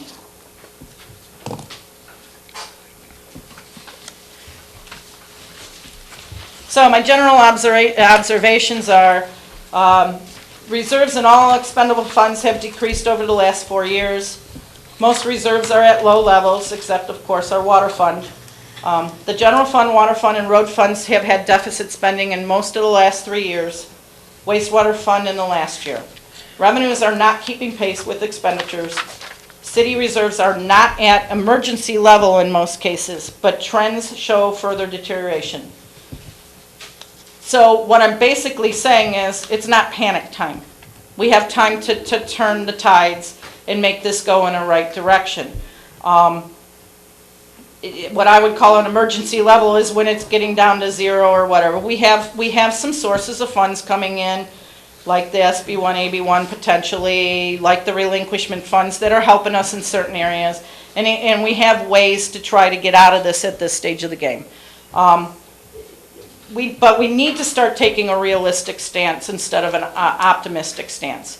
You know, optimism says sales tax revenue is going to come in enough that it's going to save us. It's obviously not happening. Hasn't happened in the last 3 years, probably not going to happen next year.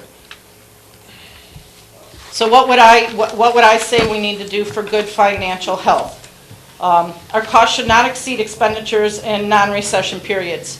We need to somehow get our budgets balanced. Sufficient emergency reserves should be set out there, including the general fund, in case of the next recession. We were very lucky to have reserves. The city was very lucky to have reserves there when we went into the last recession and was able to keep working off of those reserves. Those reserves no longer exist, so a healthy city would build those back up. Each fund should stand on its own. Probably shouldn't be borrowing from one fund to another. It just prolongs the agony in the fund that's borrowing from, takes away from the one who's actually doing well. We have to get a little bit less reliance on the non-dependable revenue sources in fire and planning and building, and come up with some kind of methodology where we can cover those costs if those revenues don't come in. We need to look at our OPEB and CalPERS reserves and strive towards pre-funding those. We obviously can't do that in the current position we're in, but we should strive towards that.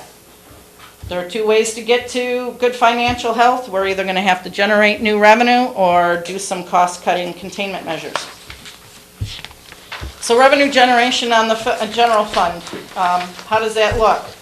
We've already updated all the fees we can based on cost. Staff's already completed that, so that's not going to be any more help.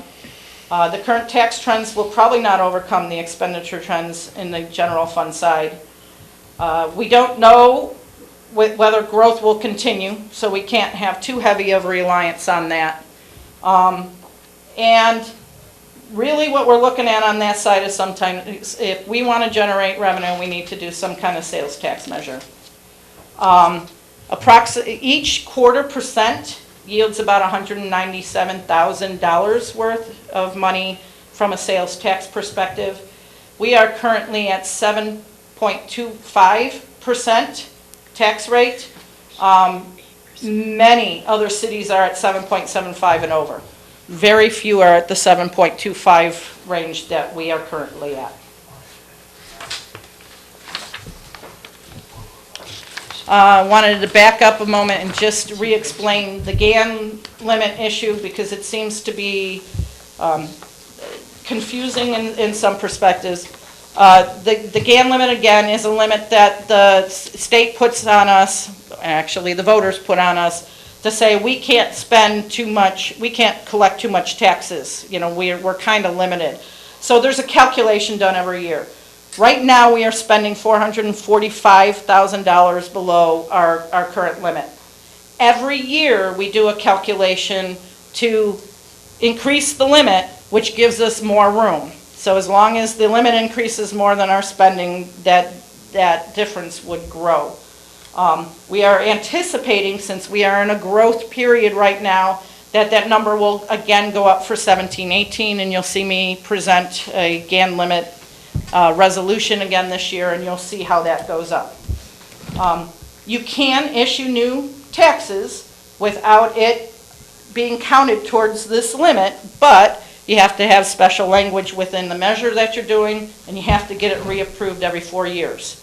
So in terms of tax spending, that's a tough hurdle to get over. You know, every 4 years, you've got to go back to your taxpayer base and say, I want you to reapprove this for this purpose. So the likelihood of that happening and passing are probably slim. So we're probably, if we're going to do any kind of tax increase, going to do it the way that affects the GAN limit. Fees can be raised. Fees do not go against the GAN limit. The theory is when you set a fee, you're recovering your cost for it, and it has nothing to do with spending tax revenues. So fees can all be generated. For example, you can do new license fees if you have something to license, in the case of like Proposition 64 and what's going on there. It would not affect the GAN limit if we did some kind of license fee. So just to give you an example, we currently have $445,000 room on the GAN limit. If the city, and I'm going to say that loud, if the city did a sales tax measure of 0.25%, it would use up $197,000 in that room. And then if we got SB1, AB1 money, and that was counted towards the GAN limit, and I'm not sure if it is or not, but if it is, we would only have $116,000 worth of room left to generate tax revenue. Revenue generation on the water wastewater side are the impact fee and rate reviews, which we're currently conducting. Other fees, again, in these funds have been looked at and updated, so we're not looking for any more relief from there. Rate studies will address shortfall of resources in 4 areas: operations and maintenance, capital replacement, debt coverage, and UWPA support, whatever that turns out to be. On the cost-cutting containment side, this is where we have our cost pressures. We have a memoranda of understanding with our labor groups, and we do labor negotiations. There are set merit increases as part of those. We're constantly negotiating with them, so there's some pressure from just keeping your staff rewarded for the work they're doing and the experience that they're gaining. There are CalPERS increases. They've been significant. They're going to get even more significant because they lowered their discount rate. So we know that the PERS fees that we're going to be paying are even going to be, there's going to be bigger increases in them in the future. And that's without anything else happening. That's just the state pretty much dictating what that fund needs to take care of the CalPERS benefit. Workman's compensation increases every year by a significant amount. It's been over 10% for every year I've been here. It's 13% for 2017-18. Liability insurance has been going up. Medical benefits have been going up. PERS Choice Plan went up 21% in the prior year. So our support of the active employees' medical benefits are partially adding to our cost pressures. Minimum wage increases are affecting the fire in the museum. We had the electricity increase from CPPA and of 25% in prior year, but I'm thinking they said that was temporary. It's drought related. So probably is temporary, so we're hoping for that to reverse. General operating costs. Every time you go to get a new study, it's not $8,000, it's $9,000.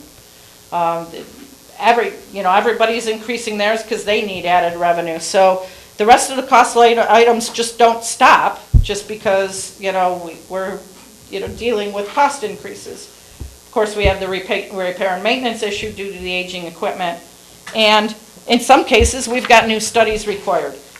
For instance, OPEB is going to move in 2 years from, right now we do an actuarial report every 3 years. In 2 years from now, we're going to have to do it every 2 years. It just has an effect on you every time that they change some kind of regulation or make you pay for some fees. We are currently not covering some areas adequately with our revenue sources. We're not covering the full amount of the OPEB reserve requirement, which I'll go into the next presentation a little bit more about that. We're not really replacing our aging equipment on pace with probably what we should be. We're doing okay. You know, we keep those pieces of equipment running, but of course you see the fallout on the repair and maintenance line on the other side. Road rehabilitation has been slight in the last few years. Community support has gone down significantly. Staff training has been cut every year I've been here to near zero. And, you know, we hear from our managers, particularly in public safety, it's critical. It's critical to have both time, labor time, and money in training to make sure these people are trained for their own safety. So while it can maybe be ignored in some areas and you're giving up some efficiencies, on the public safety side, it probably is at a level that we shouldn't sustain it as low as it is.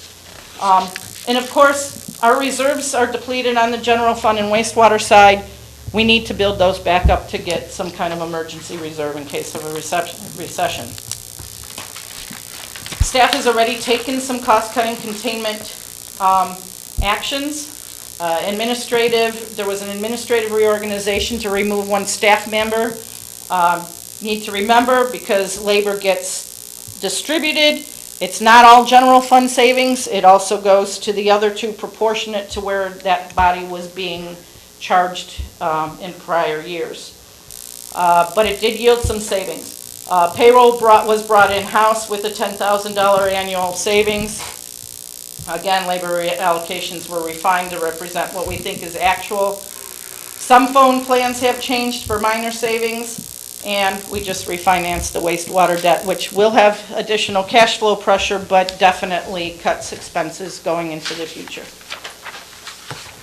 We're currently working on a change of the phone system to voice over IP and internet-based system, which could have possible savings of about 25% of the current costs. I don't know what that number is off the top of my head. We are looking to get 3 bids and follow through with that in the next 3 or 4 months.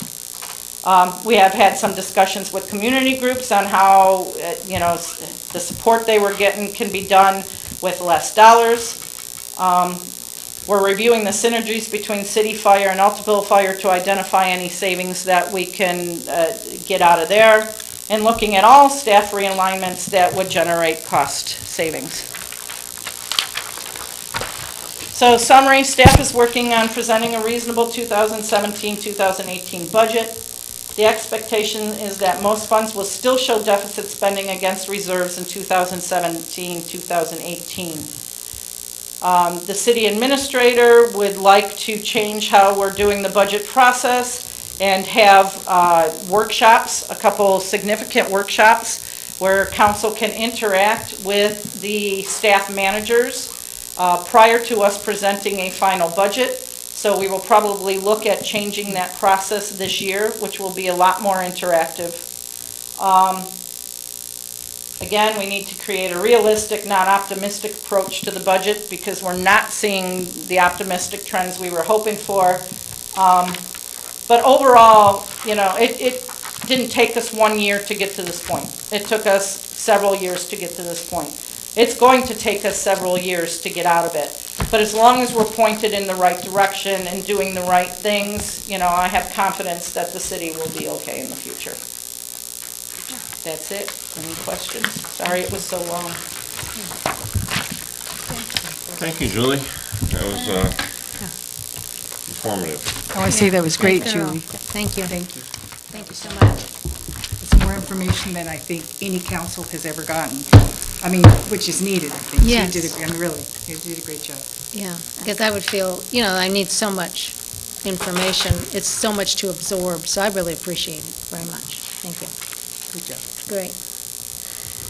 Okay. Any questions or comments regarding what Julie was talking about? Okay. Yeah, a lot of areas need to be, visited, and we need to have some outside-the-box thinking and make some structural changes for long-term viability of our city. And so I'd task each department head to really sit down and figure out your needs versus your wants, and try to help contribute to a solution. All right, next on our list is a pre-funding of other post-retirement benefits, OPEB. Julie? Julie, Sorry. take a drink of water, have a little snack. Sometimes feast, sometimes famine. You get the full Julie tonight, that's what I call it. You missed the nerdy Julie, who was really excited about that refinance when it came in. I kept saying, I'm nerdy happy. I mean, I was ecstatic at how it came in. Okay, so OPEB, again, OPEB is other post-retirement benefits. As it relates to the city, it is just our subsidy of medical benefits for retirees in retirement, which we contribute 50% of the CalPERS Select Premium. There are two accounting standards who have affected this. Accounting standard, which is a GASB, I'm going nerd again, 45, it required us to start reporting how much we owed for future retiree medical benefits. So that's where the pressure of a lot of these entries have come from. The intent of it is to record the expense for the retiree benefit as the individual is working, so that you're expensing it when you're getting the value of the person. So it's kind of saying, you should be expensing it as your employee's working, and by the time they go to retirement, you should have a full liability for them that says you owe them that medical retirement.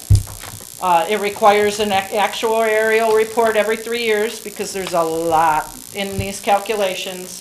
The actuarial, yeah, I'm going to say that word 50 times and blow it every time, report calculates an annual required contribution. That's the amount that they're saying we should be putting, either paying in benefits or putting into a trust fund to actually fund these benefits throughout the years. And if we do not pay the full annual required contribution, which I'll refer to as the ARC, then we get a liability on our books. Okay, you didn't pay it, so now you owe it. That's basically what's happening. If we pay under the ARC, we have to record a liability. New standard is coming out in 2018, GASB 75. The way I understand it, it's not really going to affect the ARC or the expenses we record in any given year, but we will again see a bigger impact to our liability, because we're going to be recording the full liability of what they think. Right now, we're only seeing the liability of what we're not funding in any given year. In 2018, we'll see the full liability of what they think our retirement benefits are at any given time. The annual required contribution, or ARC, it represents what theoretically should be contributed to the fund before employees reach retirement. It's comprised of two parts. It's the annual amount that we actually expense or pay for our retirees, plus a portion that they call the implicit portion, a portion of our active employees' premiums that they say is attributable to the fact that the retirees are pulling higher claims in our system. So they basically say there are two components of the ARC, both what we're actually paying for the retirees, but a portion of the actives is also considered being paid for the retirees because of the increased claim. The city is not required to fund the whole ARC. We are currently on a pay-as-you-go method, meaning we're only paying for those current retirees, and doing that implicit payment through the active employees' premiums. If you make the remaining payment to fund the full ARC, amounts would be put into a trust account. They have to be put into a trust that is tied specifically to funding these benefits for it to count against your liability. the city can contribute anywhere between the current retiree expense and the ARC. So you don't have to do the full ARC or what we're doing now. You can go anywhere in between. If you do start pre-funding the ARC, the benefit is, of course, the costs, the actual expenses are lower over time because you're earning interest on funds that are in an, so you're basically lowering your expense. So it makes sense to get to a pre-funding level if you can do so. Is the advantage only interest earned, or is there interest saved as well? Both. Both? Yeah. So you save the 4% interest, but you earn no 10% interest? Right. Previous council actions, in 2010, the city council set aside some reserves for OPEB. There's $148,000 in the general fund, $68,000 in the water fund, and $57,000 in the wastewater fund. These were not included as part of that reserve study, so they were not in the other reserves. These are separate at this stage of the game. They also discussed which trust account they would want to put these into. CalPERS has a vehicle for it, and they had decided that that was most likely the vehicle or the trust that they would want to put it into because of the results coming out of that one. The interest earnings and everything were very positive. However, at that time, they did not designate an amount of pre-funding and did not look at the impact on our current operations and maintenance it would have. So it has not moved past that point. So I wish I had my little red laser here, but I'll try to go through it. First line shows you basically what the percentage of labor is in the three funds we're concerned with. Labor is 57% in water, 21 or general fund, 21% in water, and 20% in the wastewater accounts. So if you take the information on page 35 of the OPEB study, which I don't know is where it is in your package, but they actually did an example of what would happen for us if we, now I gotta figure out how to use it. There are no Point it. page numbers. Is it on? Huh? Okay, it's green, I like that. Green's the color one. Okay, so they did, as part of their study for us this last time, they actually said what would happen in 2016 or 2017 if, in fact, we went to pre-funding the whole ARC. So this is the only example that I have to give you, but it gives you some perspective on what would happen to the funds. So this line here, that's the ARC. That is the amount that they say we would have to contribute every year. And what I did was break it down by fund based on the labor percentages. We then pay approximately $48,000 a year related to the retiree benefits. So I broke that down. Then the implicit study on active premiums, they say that's $51,000 a year. So that goes against our ARC contribution as well. That leaves a net additional payment required down here per fund. We would need to pay an additional $135,000 from the general fund, $51,000 from the water fund, and $49,000 to fully fund the ARC. However, it would yield expense savings of $64,000 in the general fund for that year, $24,000 on water, and $23,000 on wastewater. So it is beneficial if we can find the cash flow to actually do this because it lowers our cost. So, I'm sorry, so by spending $135,000 more, we can save $63,000? How does that work? So really you're only coming up, so the $63,000 normally, if you don't spend it, would just go forward into our liabilities and grow. See, remember, expenses are different than cash flow. You know, cash flow is, I actually have to pay it out the door. Expenses are, you know, I can hit my account with an expense and it just increases a liability because I owe it. I'm just happening to put the expense in this year. It doesn't mean I paid it, you know, so, but by pre-funding it, you know, the magic of, you know, dollar value accounting across time creates significant savings because that money is sitting out there for a long time earning before that retiree actually pulls that money, which is not where we're at yet. Now, the cash flow considerations come down to how do we do that? And I just wanted to give some perspective here. Like for general fund, we have 135,000 additional cash flow requirement to do this. We right now have a reserve of 148,000. That reserve would pay just over the first year's requirement if we wanted to do it that way. After that, every year, we'd have to find another source of funding for 135,683. Again, this example is if we fully fund the ARC.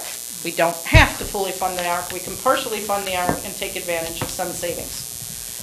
On the water side, the reserve will last about 1.35 years. After that, you have to look to customer rates to back it up. And I calculated that to be about $2.25, wow, don't quote me, $2.25 per customer per month would be required to pull off the $51,000 payment. Wastewater side, same analysis. Your reserve would last about 1.18 years, and you have to have a rate increase of $2.16 per month.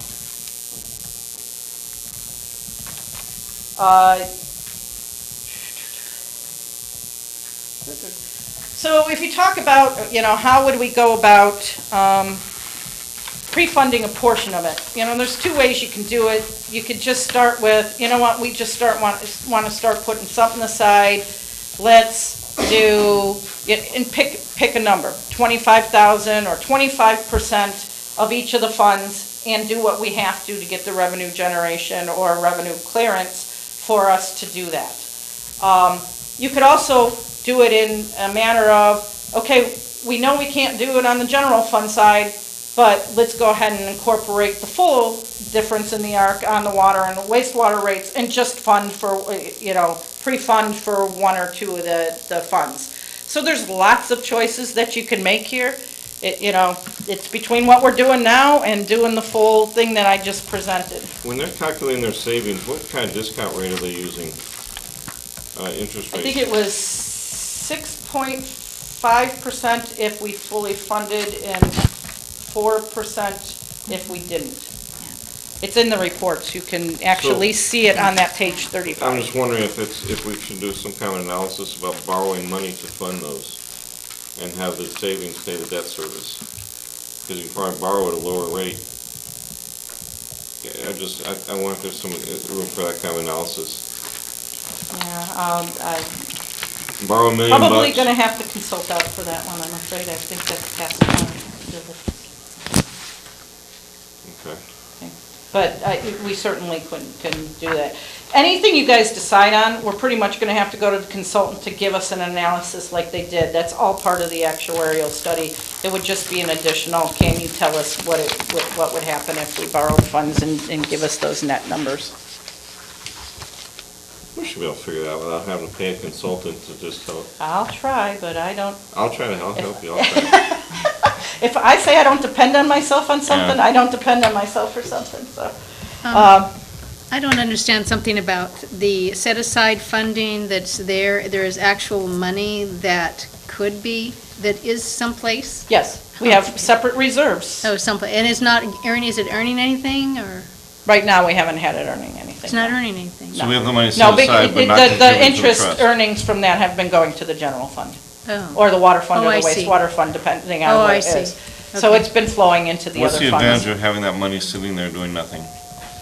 Well, it's at LAIF. It's creating the interest. I'm just saying the interest has been allocated back to But isn't that the other interest far funds. less than what we're being charged if we, I guess I'm saying, what's the negative of putting all those reserves into the trust and have something, why are we keeping that money that's reserved for that purpose in an account earning minimal interest as opposed to throwing the trust and saving the money? That's not an easy question to answer because there's other cash needs and you need to look at what you're going to have to borrow for other things when the money's there. I understand what you're saying. It's sitting in LAIF right now. It's earning 0.5%. It may be better now because the interest rate's kind of tweaked up or whatever. And why do we have it there? But you need cash reserves for a lot of reasons. I You thought know, that number was- one, pretty That's much not they in- only exist on the water side. That's not earmarked for that specific purpose? Oh, well, it is. It is, and we can put it in a trust. If that's what you, that's to the next thing. What do you want to do with this money? What do you want to do with this reserve money? If you wanted to just open a one-time trust for it with these balances, we could do that, and it could start creating some kind of savings here. Now, What I'm saying here is we need to be careful, though, once you guys commit to a pre-funding plan, Yeah. it really should be consistent for several years. I'm not saying it has to be consistent for all time, but if you say, this year I'm going to put in 100,000, and this year I'm going to put in 10,000, what you're actually doing to yourself is requiring you to do an actuarial study every year, because the accountants can't figure that out. They can figure out what the pattern is in an actuarial study, but they can't go willy-nilly. They have to have an actuarial study to record this stuff. What if you were to split up this money for each year and do it 1 year at a You time? can do that. So, if it goes How- into a trust, are we able to borrow, or is it tied in only for OPEB? I'm sorry, say it again, Amanda. If we put that money into a trust and it's generating interest and gaining, we can only use it for retirement. We can't use it. That is correct. Okay, whereas if we keep it in the reserve, we can use that for anything. That is true. You can always redesignate where that goes. Okay, so that would be the only difference.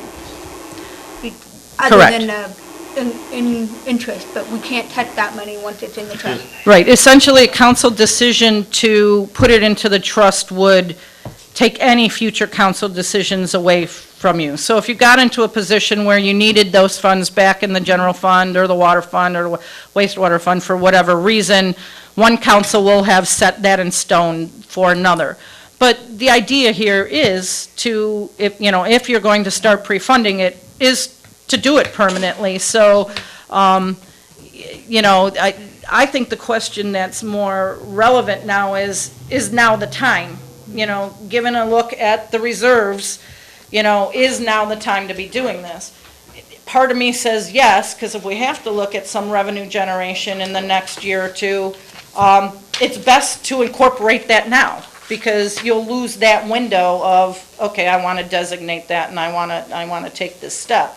Part of me says, no, we really need to get control of our expenditures so that we're only spending within our revenue limits now before we actually commit to something like this. And this 148,000 for the general fund, that's in addition to the 599? Yes, Okay. yes. They are two separate. Separate account, okay. So historically, these dollar amounts in these funds, have we dipped into them? Have they been reallocated?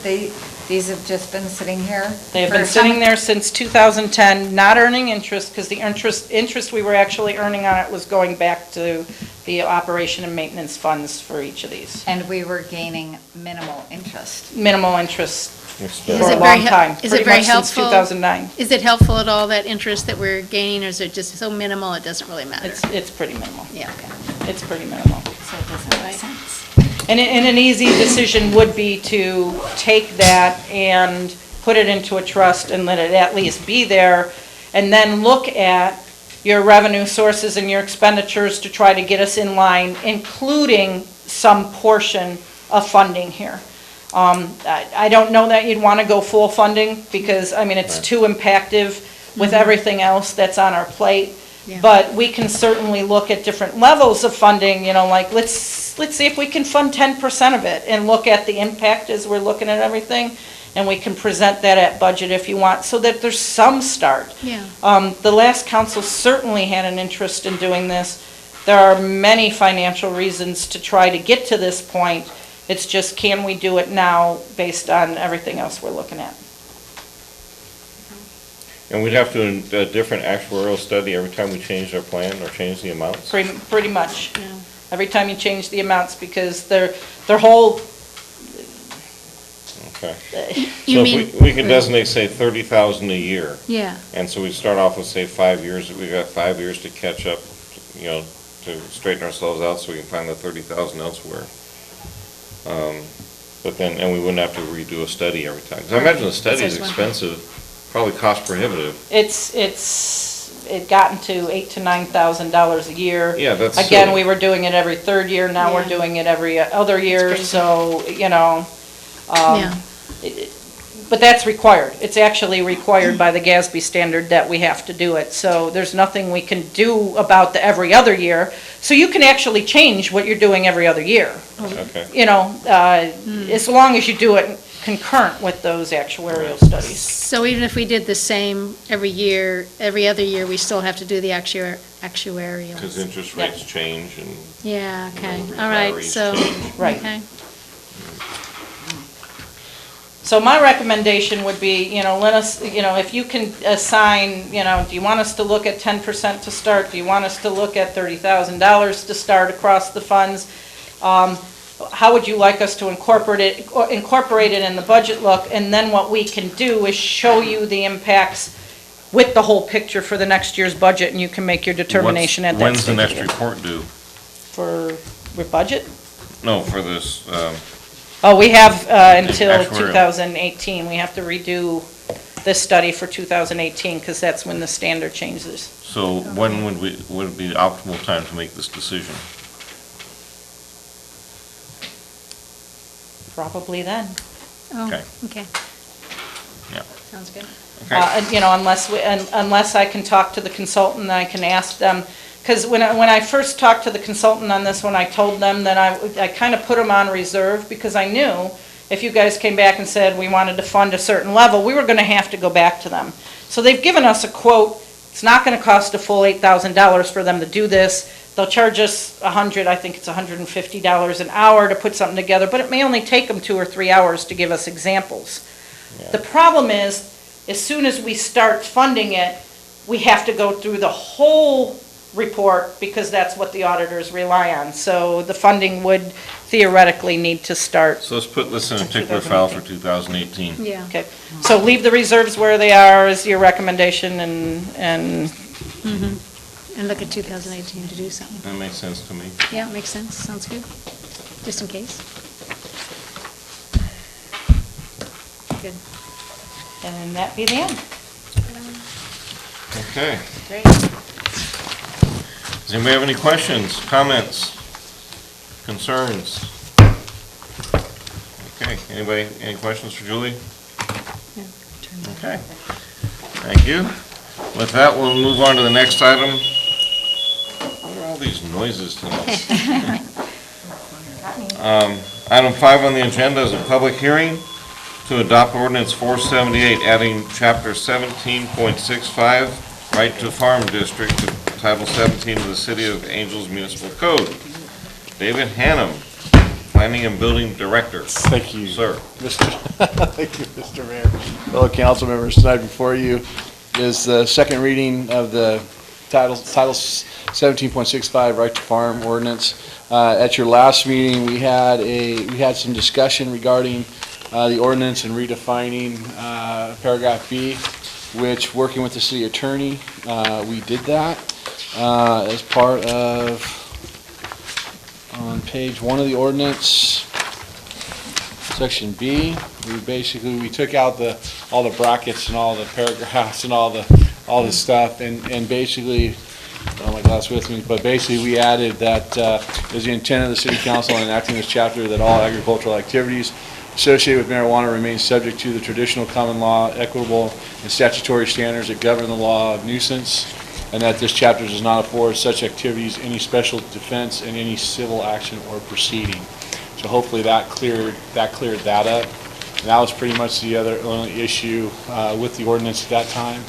And so staff is recommending that you waive the second reading and adopt ordinance number 478. If you have any questions, I'll be happy to answer those. If not, welcome to open the public hearing. Questions? My only question comes with notification. How is this, someone wants to buy a piece of property and they need to have disclosure? this needs to be disclosed. Whose responsibility is that? What are the logistics? How does that happen? It's mainly on the buyer, or I mean, on the seller, to notify, to let people know that they're buying next to a farm. So how do we do that? Is there a way that will it be a deed, Deed restriction. it'll be a deed restriction? Yes. And that'll be on the title company on the preliminary reports, Yes. effective, At the time of the sale of the property. how's that get there though? How does do you mean? this new ordinance get on the prelims or on the title reports? Well, it'll just be the notice that'll get there, that, so they would what would happen is that we would do we would add the right to farm restriction on there, that portion of the ordinance, and then that would be the quote, the noticing that the buyer and the seller would need to get on to. Yeah, when they do a geotech study, now they say on the right to farm, there's no right to farm ordinance, and that needs to be changed, so there is one. So I was wondering, Right. how do we notify people, hey, this exists? Well, we'll let if the council adopts it, then we'll be addressing the realtors, letting them know that the council adopted a right to farm ordinance, and we'll be letting them know, and we'll be letting the county know as well, so. We do actually let people know? Well, in the beginning, yes, and then as properties start to buy and sell, then it's up to the realtors, or it's to, when they check the little box, the right to farm, if they do have a right to farm ordinance, then they would basically come to me and say, we need a notice, or, what's the wording of that, and then we fax it to them, and then or scan it to them, and they give it to the buyer. Okay, just want to make sure we're not creating a litigious situation Yeah, no. where we're good, okay. Great, any comments? Questions? Oh, we'll open a public hearing. Any comments, questions? Dave Myers and the police chief aren't going to stop. Seeing none, we'll close the public hearing. Bring it back to the dais. Any comments or questions? If not, I'll entertain a motion. Move. You gotta say what the motion is, though. I lost my agenda page. out of here for you. We'll go ahead and make the motion, then. I've lost my agenda page. I have it. Gotcha. Yes, adopt ordinance 478. Adding chapter 1765, is that part of it? Where'd it go? That's fine. I see I'm spoiled, you people. I made it too easy for you to make motions. I know. All right, I'll entertain a motion, lazy. To adopt ordinance 478, adding chapter 17.65, right to farm district to title 17 of the City of Angels Municipal Code. Amanda already, I moved. she already moved, Do we need a second? and you said. Second. Okay, moved by Vice Mayor Follendorf, seconded by Councilperson Matilde. All in favor, say aye. Aye. Opposed? Did he close? Passes 4-0. Okay, since I lost my last page of my agenda somewhere here, I assume we're on calendar?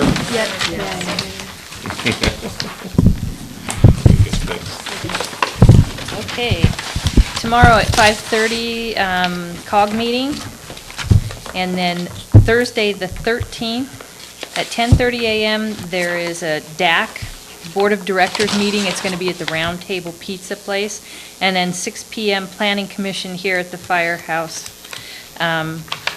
The 17th of April, is 6 p.m. is LAFCO, and then back here at 6 p.m. on the 18th for council. Okay, thank you. With that, I'll entertain a motion to adjourn. Nope, she, We have a move, I'll second. moved and seconded. okay, I'll say move. All in favor? I'll second. Aye. Aye. Opposed? Adjourned.